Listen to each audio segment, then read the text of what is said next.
찬송해야 할 이유라고 하는 제목으로 우리 하나님의 말씀 함께 나누겠습니다. 오래전에 이 찬양을 오랫동안 하셨던 어떤 전도사님의 간증을 제가 들었던 기억이 있습니다. 매 주일 예배를 위해서 이 찬양팀들이 모여서 기도하며 찬양을 준비하고 찬양을 은혜 가운데 늘 인도하셨는데 어느 날 문득 이 전도사님이 그런 생각이 드셨다고 해요. 내가 과연 무엇 때문에 찬양을 하는 것일까? 그 예배의 분위기를 찬양으로 잘 이끌어가는 것이 이 전도사님이 찬양하는 목적이 되었던 것입니다. 자신이 부르는 이 찬양이 하나님 앞에 올려지는 것이 아니라 예배를 준비하는 수단이 되었다라고 하는 것을 깨닫게 된 것입니다. 그래서 이 전사님은 그 순간부터 이 찬양 인도하는 사역을 잠시 내려놓고 이 찬양이 무엇인지의 그 의미를 다시 한번 깊게 생각하면서 그런 회복의 시간을 가졌다라고 하는 얘기를 제가 들었었습니다. 오늘 우리 예배 가운데도 빠지지 않는 것이 찬양과 찬송인데 마치 찬양과 찬송이 예배의 첫 시간과 이 마지막 시간에 알리는 그런 수단이 아닌가 하는 그런 생각이 들기도 합니다. 오래전에 제가 이런 성도님을 경험한 기억이 있습니다. 이분은 이 찬양하는 것이 그렇게 즐겁고 좋지가 않아서인지는 몰라도 항상 찬양이 끝날 때쯤 교회를 들어오세요. 그리고 말씀이 끝나고 이제 기도하는 순간에 나중에 보면 그분이 예배 끝나고 보면 안 계시는 거예요. 그러니까 아마 설교 말씀만 듣고 가시는 것이 아닐까 하는 그런 생각이 들었습니다. 그러니까 아마 이분은 그렇게 생각을 하셨던 것 같아요. 이 예배라고 하는 것의 가장 중요한 것은 설교 말씀이니까 말씀만 들으면 된다. 그러니까 앞부분의 찬양과 말씀 끝나고 뒷부분의 찬송과 광고와 축도는 뭐 굳이 참석을 안 해도 괜찮다라고 그렇게 생각을 하신 것이 아닐까 제가 그렇게 추측을 해봤습니다. 사랑하는 여러분, 여러분들 꼭 기억하실 수 있기를 바랍니다. 우리가 드리는 이 모든 예배 순서 중에 빼놓을 수 있는 것이 하나도 없다라고 하는 사실을 여러분들이 분명히 기억을 해야 됩니다. 그럼 저에게 이렇게 질문을 할 수도 있을 거예요. 우리 교회가 드리는 이 예배와 다른 교회에서 드리는 예배가 다를 수도 있지 않겠느냐. 우리한테는 하나도 빼놓을 수 없다라고 하는데 우리가 드리는 순서 중에 혹 다른 교회에서 그렇게 안 하는 그런 순서가 없는 그런 교회가 있지 않느냐라고 그렇게 저에게 질문을 할 수도 있겠죠. 그러면은 우리가 드리는 이 모든 순서가 반드시 꼭 있어야 되는가? 그렇게 질문할 수 있죠. 예, 맞는 얘기예요. 근데 여러분, 제가 말씀드리고 싶은 것은 바로 이겁니다. 예배란 모든 교회가 다 다를 수가 있어요. 형식도 다르고 내용도 다르고 그 순서도 얼마든지 다를 수 있다라고 하는 거예요. 근데 여러분, 가장 중요한 게 뭔지 아십니까? 우리 교회가 하나님 앞에 예배하기로 작정하고 그 하나님 앞에 나가는 데 있어서 정해놓은 순서는 우리가 정한 것이에요. 바로 우리가 하나님 앞에 이렇게 예배하기 위해서 우리가 이렇게 하겠습니다라고 우리가 정한 거죠. 그래서 우리가 정한 순서에 따라서 우리의 모든 것을 다해서 하나님 앞에 전심으로 나가고 그 하나님을 전심으로 예배하는 것. 이것이 다른 무엇보다도 중요하다고 하는 거예요. 그렇게 볼 때 그러면 여러분들 이 주보 보면 순서가 많은데 그러면은 뺄 것이 있을까요? 그렇게 중요하지 않은 순서가 사실 있을까요? 그렇지 않아요. 어떤 분들은 이 예배드리기 위해서 나오는데 설교 말씀을 듣는 것이 예배드리는 것이다 라고 생각하는 분들이 있기도 해요. 그러니까 말씀을 듣고 가면 나는 예배를 드렸다 라고 그렇게 믿는 것이죠. 근데 여러분, 사실 예배는 말씀을 듣는 것뿐만이 아니고 여러분이 하나님 앞에 예배하기 위해서 나오셔서 이 자리에 앉은 그때부터 사실은 예배가 시작된 거예요. 그리고 모든 순서를 통해서 우리가 하나님 앞에 전심으로 우리의 마음과 모든 것을 드리는 거라고 하는 것을 여러분들이 꼭 기억할 수 있기를 바랍니다.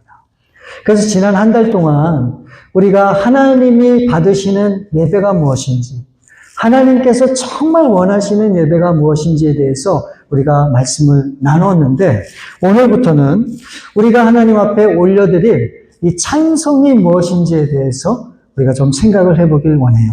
그래서 먼저 우리가 하나님을 찬송해야 되는데, 우리가 하나님을 찬송해야 되는 이유가 무엇인지 우리가 두 가지를 놓고 한번 생각해 보기를 원합니다. 자, 찬송해야 될 이유, 그 첫 번째는 하나님은 찬송받기를 원하시기 때문에 그래요. 오늘 3절 말씀을 보시면 찬송하리로다 하나님 곧 우리 주 예수 그리스도의 아버지께서 그리스도 안에서 하늘에 속한 모든 신령한 복을 우리에게 주시되. 사도 바울은 이 에베소 교회 편지를 보내기 위해서 이 편지를 쓰기 시작하면서 가장 먼저 고백하는 것이 무엇입니까? 하나님을 찬송한다고 그렇게 말씀을 하고 있어요. 그러니까 여러분, 이 말씀에서 중요한 것은 순서예요. 순서. 하나님께서 하늘의 신령한 복을 우리 가운데 주셨기 때문에 찬송을 한다라가 아니에요. 찬양받으시기 합당한 하나님께 먼저 찬송했다라고 하는 것을 우리는 주목해서 봐야 하는 것입니다. 그래서 우리가 여기서 잠깐 짚고 넘어가야 될 것이 있는데, 혹시 여러분 찬양과 찬송이 어떻게 다른지 혹시 여러분 아세요? 우리가 많은 때 찬양 얘기도 하고 찬송 얘기도 하는데, 이 찬양과 찬송이 어떻게 다른지를 여러분 아세요? 우리가 쉽게 이 찬양 그러면 영어로 praise, 찬송은 hymn, 영어로 그렇게 얘기를 하는데, 넓은 의미에서는 이 찬양과 찬송이 같다라고 할 수 있지만 그 의미가 조금은 다르다라고 하는 것을 여러분이 알 수 있기를 바랍니다. 자, 시편 146편 2절에 보면 이렇게 기록이 되어 있어요. 나의 생전에 여호와를 찬양하며, 찬양, 할랄하며, 이게 히브리 원어로 할랄입니다. 나의 평생에 내 하나님을 찬송, 자마르 하리로다. 찬양과 찬송이 분명히 다르다라고 하는 것을 이 말씀에 기록하고 있는데, 영어로 보시면 이렇게 되어 있어요. I will praise the Lord all my life. I will sing praise to my God as long as I live. 영어로 보게 되면 번역이 praise로 되어 있어요. 찬양한다, 찬양한다. 같은 말로 되어 있는데 아니거든요. 히브리 원어에 보게 되면 이 찬양을 할랄이라고 기록하고 있고, 또 찬송을 자마르라고 다른 단어를 사용하고 있다라고 하는 것을 우리가 보게 돼요. 그러니까 여러분, 제가 이 찬양과 찬송을 아주 쉽게 여러분에게 설명을 드릴게요. 찬양은 무엇인가? 우리가 하나님만을 높이고 하나님께만 영광을 돌리는 행위, 이게 찬양이에요. 그리고 찬송은 무엇인가? 찬송은 하나님께서 우리에게 베풀어 주신 모든 은혜와 하나님께서 우리에게 행하신 모든 일들에 대한 감사의 고백이 찬송이에요. 좀 이해가 되세요? 예. 그래서 이 찬송은 찬송가만 얘기하는 것이 아니에요. 여기에는 모든 복음성과 찬송과 모든 음악, 그러니까 하나님이 나에게 베풀어 주신 그 은혜가 너무너무 감사하고, 그 하나님이 나의 삶 가운데 주셨던 그 은혜가 너무너무 고마워서 그 하나님의 이름을 높이기 원하는 그런 모든 것들이 바로 이 찬송이다라고 하는 것으로 여러분들이 그렇게 이해를 하시면 돼요. 그럼 제가 질문을 드릴게요. 그러면 우리는 찬양을 해야 될까요? 찬송을 해야 될까요? 뭘 해야 될까요? 두 가지를 다 해야죠. 그러니까 여러분, 찬양도 우리에게 필요한 것이고 찬송도 우리에게 필요하다라고 하는 사실을 여러분들이 꼭 기억을 해야 돼요. 우리가 나 자신만을 위해서 하나님이 베푸신 은혜에 고맙습니다, 고맙습니다 하는 것도 중요하지만, 하나님의 그 전능하신 이름, 거룩하신 그 이름, 그 놀라우신 하나님의 이름을 높이는 그런 삶도 우리에게 필요하다는 거예요. 근데 여러분, 흥미로운 건 뭔지 아십니까? 이 성경 전체를 보게 되면 찬양이라고 하는 단어보다 찬송이라고 하는 단어가 2배 이상 많이 나와요. 그러니까 제가 생각해 볼 때, 그냥 제 생각이에요. 우리 하나님은 찬양받기를 원하시는 것보다 우리로 하여금 찬송받기를 원하시는 하나님이시구나 라고 하는 것으로 제가 그렇게 이해를 해요. 자, 그래서 이사야서 43장 21절 말씀을 보면 이렇게 기록이 되어 있어요. 우리 한번 큰 소리로 한번 같이 한번 읽어보겠습니다. 시작. 이 백성은 내가 나를 위하여 지었나니 나를 찬송하게 하려 함이니라. 하나님께서 하나님의 백성을 지으신 목적이 무엇인지를 분명하게 설명하고 있어요. 그 목적이 무엇이라고 말씀하고 있습니까? 하나님께서 우리로 하여금 찬송받기를 원하시기 때문에 우리를 만드시고 지으셨다라고 그렇게 설명하고 있는 그런 말씀이에요. 다른 말로 얘기하면 우리 하나님은 찬송받기를 어떻게 해요? 즐겨 하시는 하나님이시다라고 하는 것을 우리가 알 수 있죠. 제가 이 말씀을 준비하면서 참 저에게 은혜가 됐는데 여러분 그 이유가 뭔지 아십니까? 우리 하나님은요, 여러분과 저를 향한 우리 하나님의 마음이 굉장히 소박하다라고 하는 것을 이 말씀을 통해서 깨닫게 되었어요. 하나님께서 저와 여러분에게 기대하시는 바가 어떤 놀랍고 위대하고 큰 것이 아니라는 거예요. 우리 하나님은 저와 여러분을 통해서 뭘 받기 원하신다고요? 찬송받기를 원한다는 것, 그것뿐이에요. 이 일을 위해서 하나님께서 저와 여러분을 지으시고 만드셨다라고 그렇게 성경이 증거하고 있는 겁니다. 여러분, 저는 이러한 하나님의 마음이 잘 드러나 있는 곳이 에덴 동산이라고 그렇게 생각이 됩니다. 이 에덴 동산에 대해서 이야기하면 굉장히 많은 의문과 질문이 있어요. 많은 사람들이 이것을 갖고 그런 얘기들을 많이 해요. 왜 하나님께서 에덴 동산에 선악과를 만들어 놓으셨는지, 그리고 그 선악과를 아예 만지지도 건들지도 못하게 뭔가를 좀 이렇게 막아 놓으셨거나 좀 이렇게 차단해 놓으셨으면 됐을 텐데 왜 그것을 손쉽게 만질 수 있도록 허락을 하셨는지, 그리고 또 왜 에덴 동산에는 뱀이 있었습니까? 뱀이 없었으면은 죄를 지을 일도 없었을 거 아니에요. 그리고 만에 하나 이 아담과 하와가 선악과를 만지려고 하면 하나님이 그냥 야단을 치시던 어떻게 해서는 하시면 되는데 왜 그런 모습을 다 지켜보시면서 그냥 그렇게 하도록 방치하셨는가? 이와 같은 궁금증이나 질문이나 이런 의심들이 많은 사람들에게 분명히 있습니다. 근데 여러분, 이와 같은 모든 궁금한 질문들에 대한 답은 아주 간단해요. 아주 간단해요. 바로 그것은 뭐냐? 하나님께서 궁금하셨던 거예요. 하나님께서 선악과를 만들어 놓으시고 이 다른 건 다 먹어도 이 선악을 알게 하는 나무의 열매는 절대로 먹어서는 안 돼. 먹는 날은 죽어. 라고 이렇게 말씀을 하셨잖아요. 그러고 나서 하나님이 궁금하셨어요. 과연 이 말씀의 아담과 하와가 어떻게 이 말씀을 받아들일까? 그것을 우리 하나님이 알고 싶으셨던 거예요. 그래서 우리 하나님이 그것을 확인하기를 원하셨던 겁니다. 정말 하나님을 사랑하고 그 하나님이 주신 말씀에 반응을 했다면 여러분 선악과를 먹었을까요? 먹지 않았을까요? 절대로 먹을 리가 없죠. 하나님만을 따르고 하나님만을 사랑하고 하나님만을 찬송하게 하기 위해서 사람을 만드셨는데 그 사람이 어떻게 해요? 하나님처럼 되고자 했다는 거예요. 어떻게 보면 하나님께서 정말 저와 여러분에게 원하는 것은 너무너무 간단해요. 너가 정말 나를 사랑하느냐?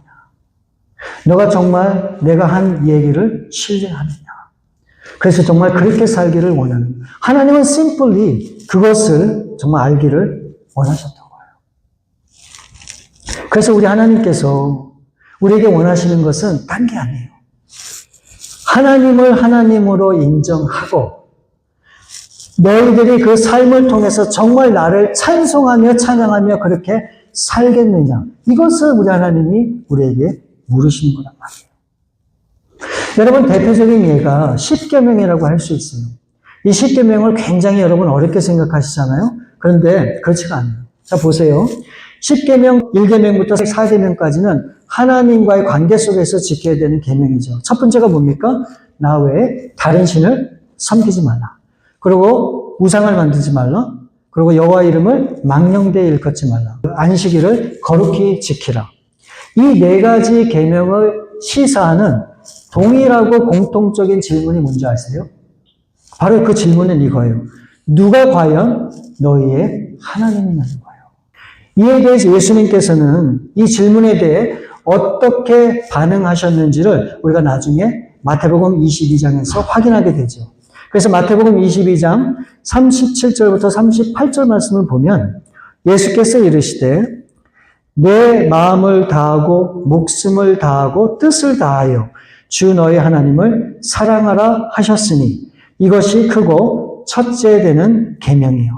여러분, 이것이 정말 우리 하나님께서 바라시고 원하시는 하나님의 마음이에요.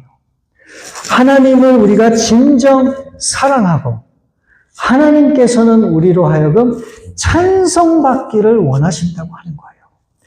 그 사실 때문에 우리 하나님께서 저와 여러분을 만드셨다라고 그렇게 성경에 기록하고 있다는 거예요. 정말 우리 하나님은 어떻게 보면 우리한테 기대하시는 것이 너무 단순하세요. 뭔가를 하나님이 요구하시는 것이 아니에요. 그냥 simply 하나님임을 인정하고 그 하나님을 찬송하기를 원하는 것이 우리 하나님의 바람이라고 하는 것을 말씀하시는 겁니다. 그래서 여러분, 성숙한 그리스도인들은 어떤 사람들인가? 하나님 앞에 자꾸 무엇을 달라고 떼를 쓰는 그런 사람들이 성숙한 사람이 아니라 우리가 분명히 하나님 앞에 구했음에도 하나님이 주실 수도 있고 안 주실 수도 있잖아요. 그럼에도 불구하고 여전히 하나님을 하나님으로 우리가 인정하고 그 하나님을 여전히 우리 삶 속에서 찬송하는 그 모습을 하나님이 기뻐하신다라고 하는 사실을 우리가 기억을 해야 돼요. 그래서 이 성경에 보면 수많은 사람들이 나오는데 그와 같은 믿음의 사람들이 그와 같은 삶을 살았던 거예요. 아브라함이 그랬습니다. 모세가 그랬고요. 다윗도 그랬어요. 사도 바울이 그랬어요. 아무리 어렵고 힘든 그런 상황과 환경이 그들 가운데 처해 있어도 여전히 하나님을 높이고 하나님을 찬송하고 그 하나님을 신뢰하고 끝까지 하나님 앞에 충성하며 나갔던 사람들. 바로 그런 사람들이 믿음의 사람인 것을 우리가 이 말씀을 통해서 보게 되는 거예요. 여러분, 정말 하나님을 찬송할 수 없는 그런 상황에서도 여러분 그 하나님을 찬송할 수 있으세요. 하나님은 바로 그걸 보시는 것 같아요. 우리한테 요구하시는 건 큰 게 아니에요. 도저히 하나님을 찬송할 수 없는 그런 상황 가운데서도 과연 내 앞에 그 찬송을 멈추지 않겠느냐. 이거를 우리 하나님이 모르신다는 거예요. 그래서 오늘 본문에 이 사도 바울이 뭐라 그랬습니까? 하나님을 찬송한다는 거예요. 하늘의 신령한 복을 우리 가운데 주지 않더라도 그 하나님을 찬양하는 것이 합당하기에 찬양할 수밖에 없다라고 하는 고백을 우리 가운데 들려주고 있는 거예요. 여러분, 환경을 바라보지 마시고 어떤 상황 속에서도 여러분의 눈을 들어서 하나님을 바라보시고 찬송하게 한번 시작해 보세요. 그러면 여러분, 삶의 어려움이 사라지고 옥문이 열리고 문제가 떠나가고 모든 여러분들을 묶고 있던 그런 어려움들이 다 사라지고 정말 하나님의 놀라운 은혜가 저 여러분 가운데 분명히 임할 것이라 저는 믿습니다. 우리 하나님이 원하시는 게 그거예요. 하나님을 찬송받기를 원하세요. 그래서 아침에 일어나서 그 하나님을 찬송하고 하루 종일 살면서 그 하나님의 은혜가 너무 감사해서 찬송하고 잠자리에 들기 전에 오늘도 지켜주시고 생명을 보호해 주신 그 하나님을 높이고 찬양하고 잠자리에 드는 삶. 여러분, 이것보다 우리 하나님이 기뻐하시는 게 어디 있겠습니까? 하나님은 찬송받기를 원하세요. 날마다 여러분들이 입술을 통해서 그 하나님을 높이고 그 하나님을 찬송하시는 저와 여러분들 될 수 있기를 진심으로 바랍니다. 우리가 찬송해야 될 이유 두 번째는 바로 하나님의 은혜 때문이에요.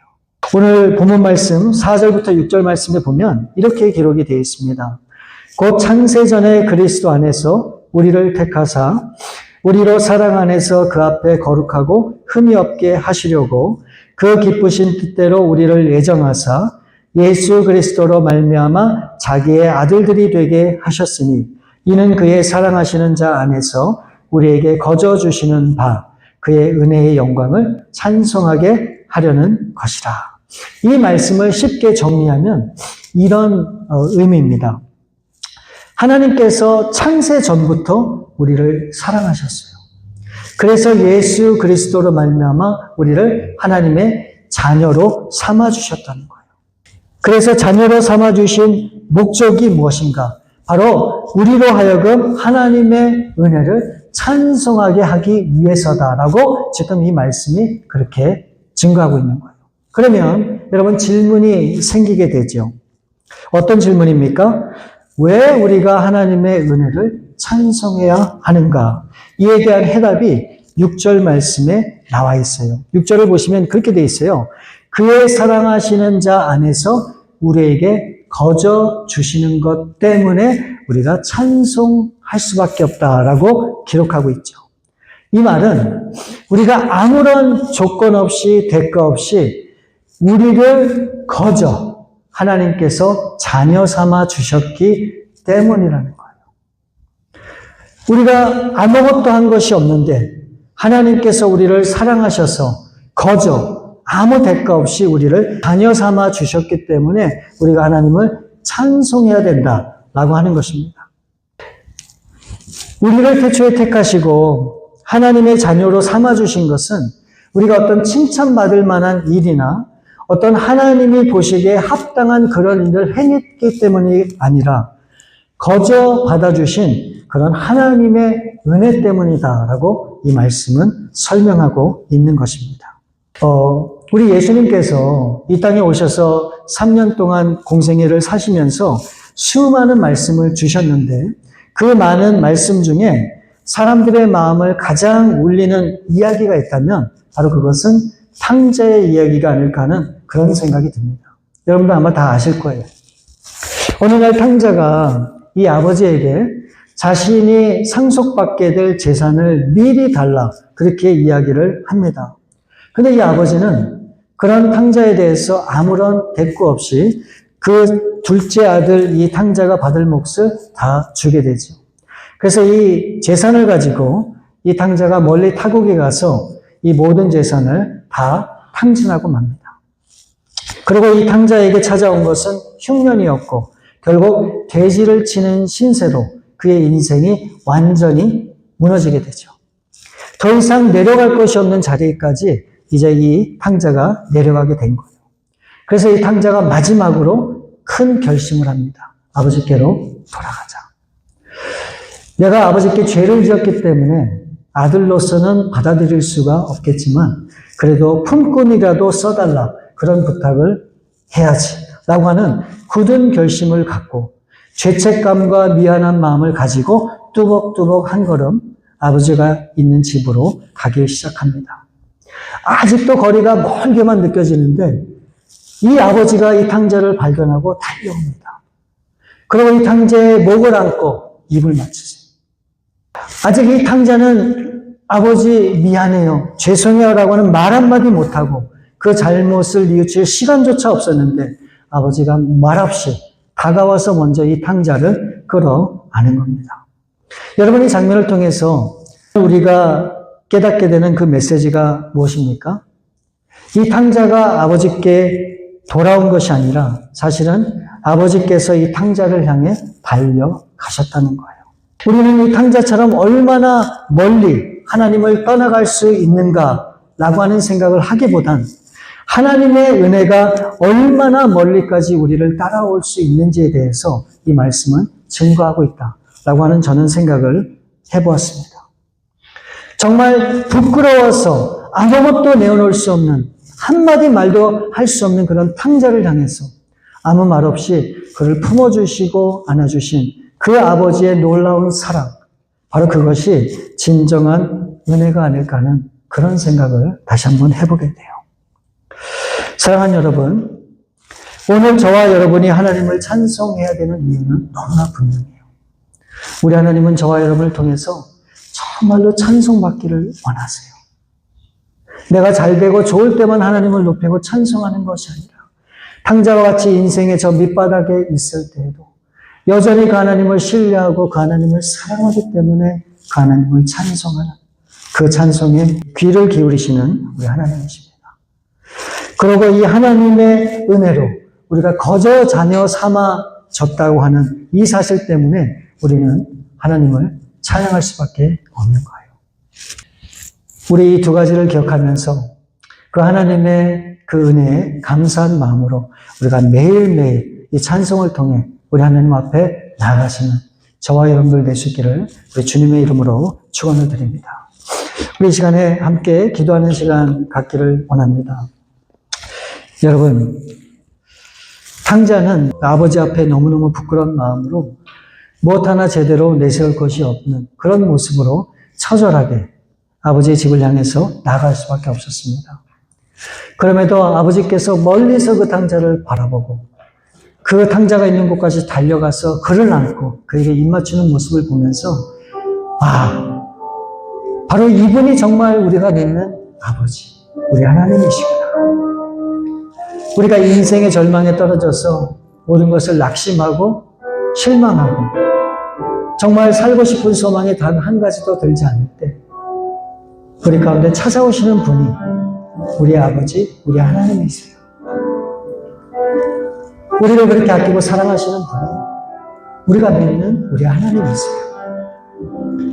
나는 힘들어서 고통스럽고 참 애쓰고 힘겨워하지만 우리 하나님도 똑같은 심정과 마음으로 우리 가운데 우리와 함께 하시는 거예요. 그럼에도 우리 하나님은 저와 여러분을 응원하세요. 야, 너가 힘든 건 알아. 그렇지만 조금만 더 힘을 내봐.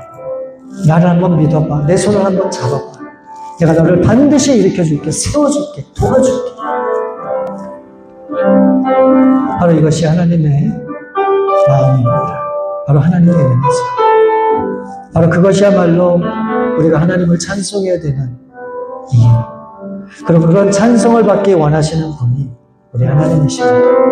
여러분, 우리의 작은 입술이지만 우리의 입술을 통해서 그 하나님을 찬송하길 원합니다.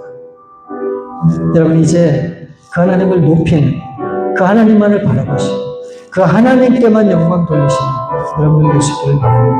그래서 우리 이렇게 기도하면 좋을 것 같아요. 하나님, 이제부터는 나의 삶이 어떠하든지 우리 하나님을 찬송하기를 원합니다. 나의 작은 찬송을 받아주옵소서. 우리 한번 그렇게 기도하시겠습니다. 아버지 하나님, 감사합니다. 우리를 사랑하시는 그 하나님의 귀한 우리를 사랑하시는 그 하나님의 귀한 찬송할 수밖에 없는 그 하나님. 우리가 한 것은 아무것도 없지만 우리를 붙들어주시고 우리 가운데 역사하시는 그 하나님을 진정 높이는 저희가 될 수 있기를 원합니다. 우리 사랑하는 성도님들 그 모든 삶을 아시는 하나님, 이제는 더 이상 절망 가운데 있는 그런 삶이 아니라 그럼에도 불구하고 우리를 사랑하는 그 하나님의 은혜 앞에 나오고 그 하나님의 은혜를 붙드는 우리 성도님들 될 수 있기를 원합니다. 그래서 이제 그 하나님을 전심으로 높였죠. 그 하나님 앞에 기뻐 나가는 그런 삶이 될 수 있기를 원합니다. 하나님, 저를 도와주시고 인도해 주시고 역사해 주옵소서. 우리 참으로 좋으신 아버지 하나님, 감사합니다. 우리가 먹어간데 우리를 사랑해 주시고 우리 가운데 은혜를 베풀어 주셔서 우리의 입술을 통해 하나님을 찬송하고 우리 하나님을 찬양할 수 있는 은혜를 주시는지 너무 그 은혜에 감사함을 드립니다. 우리 사랑하는 성도님들, 참 삶을 살아가다 보면 힘들고 어렵고 아픈 일들이 많지만 그럼에도 여전히 우리와 함께 하시고 우리 가운데 은혜를 주시는 그 하나님을 붙들고 소망 가운데 나갈 수 있기를 원합니다. 우리의 인생이 길면 얼마나 길겠습니까? 짧은 인생을 사는 동안 영원한 나라를 바라보고 그 하나님을 더욱더 신뢰하고 그 하나님을 더욱더 의지하는 우리 모든 성도님들 될 수 있기를 간절히 바랐고 원합니다. 그래서 성경에 수많은 믿음의 사람들이 어떤 상황 속에서도 하나님을 찬송하고 찬송하는 일을 정말 최선을 다했던 그들의 삶을 우리가 본받아 우리도 우리의 삶이 어떤 삶의 모양이 있든지 하나님을 찬송하는 일에 게을리하지 않는 우리 모두가 될 수 있기를 간절히 바랐고 원합니다. 이제부터 찬송으로 우리 하나님의 영광 돌리는 우리 귀한 성도님들 되시기를 간절히 바라오며 우리 거룩하신 주 예수 그리스도의 이름으로 기도 올려옵나이다. 아멘.